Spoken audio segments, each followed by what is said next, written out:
이정우가 샌프란시스코의 팀 승리를 이끄는 3루타를 치면서 좋은 활약을 해주었습니다. 3대2로 아슬아슬 앞선 순간 7회 말 원아웃 상황에서 좌투수의 95마일 패스트볼을 받아치면서 시원한 3루타를 쳐버렸습니다. 165km 타구였고 오라클 파크 팬들은 열광을 했습니다. 오늘 샌프란시스코의 승리와 이정우의 활약상 전해드리도록 하겠습니다. 이정우가 샌프란시스코로 돌아왔습니다. 11일 만에 홈으로 돌아온 것입니다. 유난하게 날씨 변덕이 많았던 동부에서는 이정우가 펄펄 날면서 한국뿐만 아니라 메이저리그 전역에서 폭발적인 관심을 받게 되었고 미국 매체들마다 이정우의 활약상에 대해서 집중 조명하기도 했습니다. 심지어 전날 이정우가 에인스와의 경기에서 5타수 무안타를 기록했음에도 미국 방송 CBS에서는 4주차에 접어드는 시점에 주목할 만한 스토리라인 10개를 소개하면서 이정우의 활약상과 기대감을 장문으로 전했습니다. 현재 기록과 컨택과 타구 속도가 매우 훌륭하다고 극찬을 했습니다. 멜빈 감독이 한 말을 그대로 인용한 것처럼 말이죠. 그러면서 삼진율이 리그 평균이 22.5%인데 이정우는 14.4%밖에 되지 않고 타구 속도는 리그 평균보다 훨씬 높다고 했습니다. 이정우의 타구 속도는 지난 시즌 본인 기록보다도 더 높아진 상황입니다. 이정우가 스스로 인터뷰를 통해서 말하길 본인이 겪었던 투수들의 구속과 회전율보다 더 레벨이 높은 투수들을 상대하기 때문에 미리 전략을 컨택에만 집중하려고 했고 그래서 타구 속도는 신경 쓰지도 않았지만 결과 자체도 그리 좋지 않으면서 이정우는 스탠스와 컨택 타이밍만 바꾼 채 본인 스윙을 그대로 가져가기로 했고 그 전략이 제대로 통한 상황이 된 것입니다. 그래서 이정우의 기록이 더욱 우연이 아니다고 하는 거죠. 기자는 이정우의 활약이 끝까지 이어지지 않을 수도 있다는 의견도 실었습니다. 왜냐면 지금 22경기밖에 출전하지 않았고 지난 시즌 포함해도 58경기였기 때문입니다. 평범한 타자도 반짝 활약하는 경우가 있으니까요. 그러면서 전체적인 평가는 이 기자 또한 이정우의 활약이 우연이 아니라는 것은 확실하다고 했습니다. 스태캐스트의 통계로 보면 이정우의 예상 타율은 무려 3할 3푼 7리까지 나온다고 했습니다. 그렇기 때문에 운이 아니라고 한 거죠. 이정우가 전날 에인스와의 경기에서도 기록상으로는 5타수 무안타였지만 전문가들과 팬들도 운이 따르지 않았을 뿐이라고 입을 모으고 있습니다. 특히 마지막 타석에서 좌익선상 2루타가 나올 뻔했었는데 그걸 이정우를 못지않는 슈퍼캐치가 나오면서 아마도 그 슈퍼캐치에 힘입어서 에인스가 대역전승을 하지 않았나 싶습니다. 샌프란시스코 입장에서는 충격이었습니다. 3점을 리드한 채 9회 마무리 투수로 올렸는데 무너졌으니까요. 기분 좋게 홈으로 오진 못했습니다. 이정우가 상대할 팀은 밀워키 브루어스입니다. 메이저리그 진출 후 역시 처음 상대하는 팀입니다. 현재 내셔널리그 중부지구에서 2위를 달리면서 승률 5할 이상을 기록하고 있습니다. 류현진이 어려움을 겪었던 그 기억이 있는 팀입니다. 이정우가 상대할 투수는 밀워키의 신인급 투수인데 트레이드를 통해서 올 시즌 밀워키가 영입했습니다.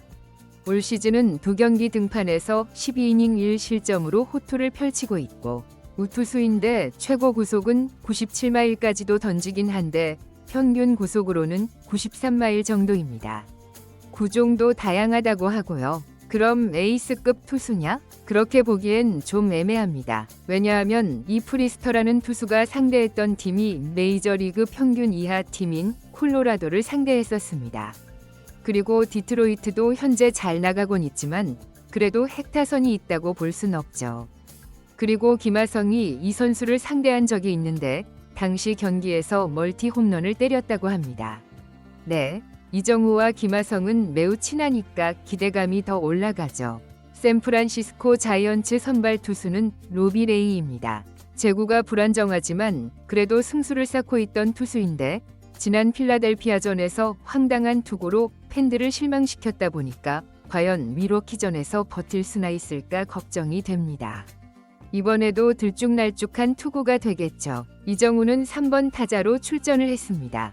1번 타자 야스트렘스키가 스트레이트 볼넷으로 출루하면서 분위기가 좋을 줄 알았는데 도루 실패와 아다메스, 이정우까지 임팩트를 남기지 못하면서 1회가 끝났고 로비레이가 평생 홈런 한 번 쳐보지 못한 9번 타자에게 2점 홈런을 맞으면서 불안한 출발을 알렸습니다.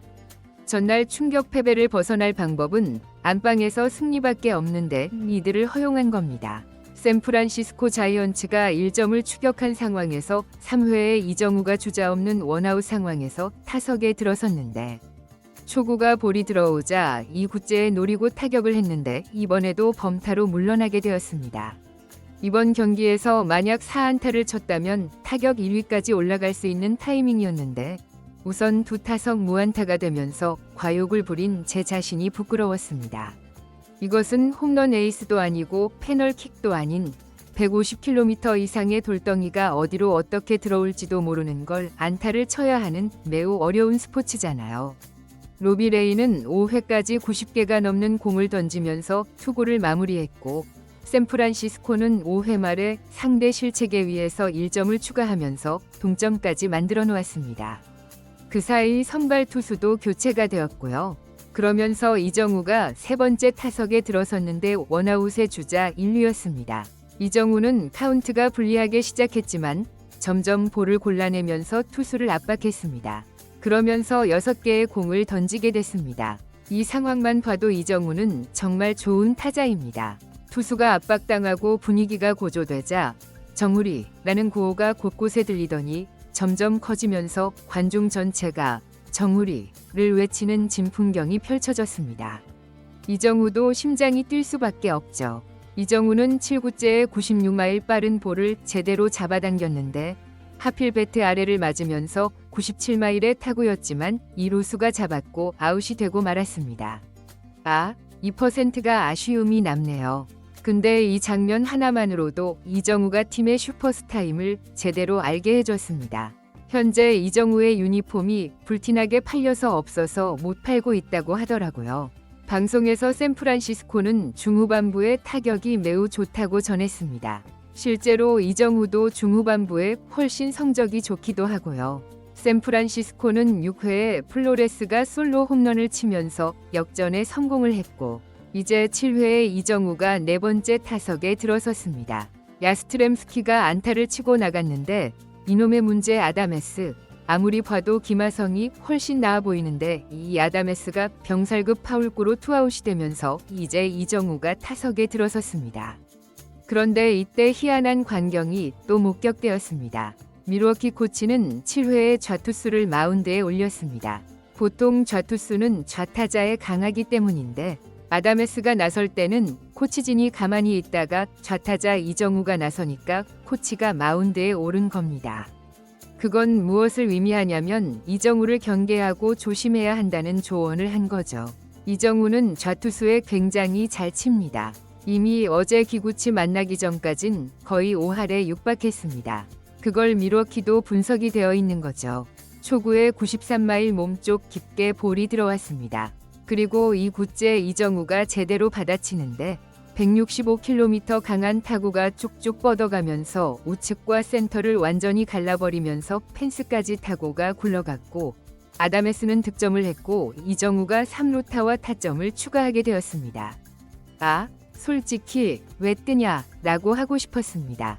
현재 2루타가 10개로 전체 1위였는데 2루타가 더 추가되길 바랐기 때문이었습니다. 3루타는 사이클링 히트가 나올 때 필요한 거 아닌가요? 이정우가 홈에서 팬들에게 시원한 3루타로 슈퍼스타임을 제대로 보여줬습니다. 중계진도 이정우의 좌투수 상대 안타 개수를 소개하기도 했습니다. 샌프란시스코는 홈 경기고 앞서 나갔기 때문에 9회 말 공격을 할 필요가 없었습니다. 그래서 이정우도 5번째 타석을 볼 수는 없었습니다. 이정우의 시원한 3루타를 보니까 속이 시원하네요. 이정우의 타율이 살짝 내려가면서 3할 3푼 9리가 되었습니다.